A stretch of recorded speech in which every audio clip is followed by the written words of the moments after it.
ওই আগুনৰ পথাৰত তুমি কাটি আছিলা সোণ বৰণৰ শুকে ৰঙা পকা পকা ধান। ওই ধাননিৰ লগতে তুমি তোমাৰ জিলিকিছিল তেজে ৰঙা গুলপীয়া গাল।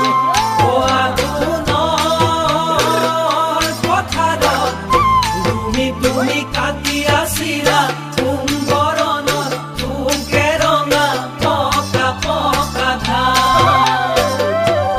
ধাননিৰ লগতে তুমি তোমাৰ জিলিকিছিল তেজে ৰঙা গুলপীয়া গাল।